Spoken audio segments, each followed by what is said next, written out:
Hey everybody, Cheryl here again today, and today I wanted to talk about the third video in my series for tips to becoming a successful colorist. Some of the things that I'm sharing in these videos are so natural, so normal to some of us, and some not only struggle with it, even worse than that is they don't even know some of the things that they're missing. So that's the purpose of these 5 videos. The first one was about color, the color wheel. The second one was about levels. Today I'm going to talk about formulation and how you can set yourself up for success with formulation. Now, when we're formulating hair color, we've got to know the beginning level, the desired level, the tone, the percentage of gray, if there is or isn't any gray.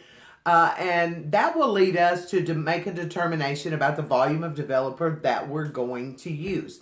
Each manufacturer has given you plenty of informational material. There are books, there are swatch books, there are quick reference wall charts, there are all kinds of things to help us on our journey when we're doing hair color behind the chair. And unfortunately, most of us, we get that informational material either when the product is shipped or if we attend a class, so on and so on and so forth. And unfortunately, most of us, we're in a hurry, we fold it up, we put it under our station with really, really good intentions, and we never pull it out again until somebody mentions it. And then there are those of you colorists who are amazing, who read and latch onto every single piece of informational material. There's nothing wrong with either one of you. The problem is that we either have no information, we have misinformation, or we forget some of the things we've known because there's so much. We literally live not only in the technology age, but in the information age. So, understand where the information that you need to work with lives and keep it handy. That would be the first thing. And understanding a lot of things when you're formulating color. Now, obviously, you need to know where you're at, where you're going to go. That's a give. But you have to factor things in. In the world of matrix, in our SoColor family, on our SoColor charts, there's a chart that I feel like is probably one of the best charts that's ever been made in this industry, and it probably gets the least amount of attention. So I this chart and put it on the wall here, and I'm going to speak to it so that you understand some simple things that are like, whoo, that makes all the difference in the world. Right here it says, I'm on the wrong side, it says tone. And under that it has warm, neutral, cool, and cool. What that's referencing in the world of tone is the colors you might choose to apply to that client's hair. If you choose a warm tone could be something with gold, something with copper, something of that nature, red copper, red orange. If you choose a neutral tone, it could be a warm neutral, it could be a little bit on the cool side. But if it sets in the middle in the spectrum of tones, it's going to be more on the neutral. Neutral, as we were taught in school, typically is an equal part of red, yellow, and blue. Now, if it's got a little bit more blue, it's going to be more of a cool neutral. If it's got a little bit more yellow, it's going to be more of a warm neutral. But it's still going to be in that range. Then we have our cool colors. That might be your ash, might be your violet, might be your pearl. And then you have cool colors. Maybe your color line has a cool color, such as ash, ash violet, ash pearl. There's a lot of different terminology out there, but understanding if it's warm or cool. And then right here on the chart, it says client contribution. What are they contributing to this service? I actually refer to it as my hair color party. Every one of them shows up to my hair color party unless their hair is lightened all the way to a level that any chart can't conceive, such as Marilyn Monroe. But most of them show up to my hair color party with warm, and warm. Plain and simple. That's what they bring to our hair color party. If they're a virgin level 3, you might not see any warmth.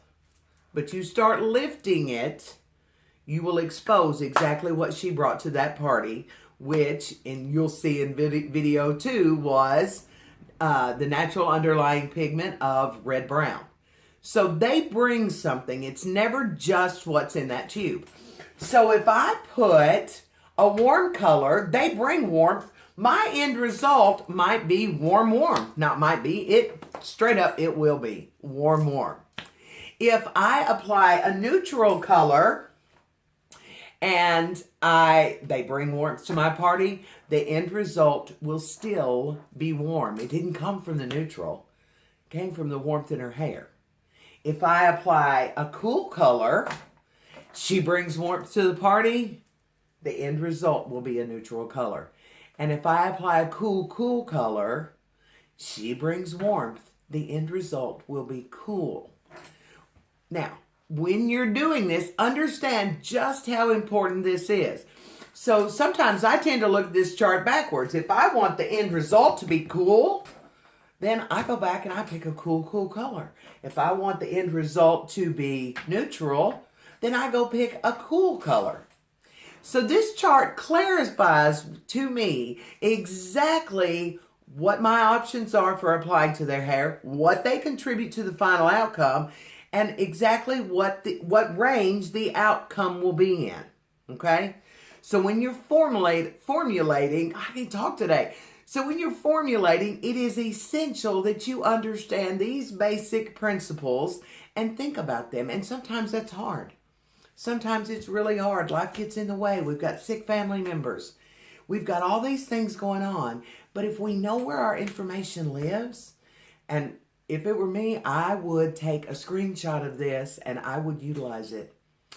I didn't learn this chart until several years ago. I've been in the industry 34 years. This is priceless to understanding color when you really get into the formulation of it, okay? And understand that if they have color already on their hair, that's going to change the formulation. But if I understand all these things, then it becomes much clearer, because what happens behind the chair is we don't book for mistakes.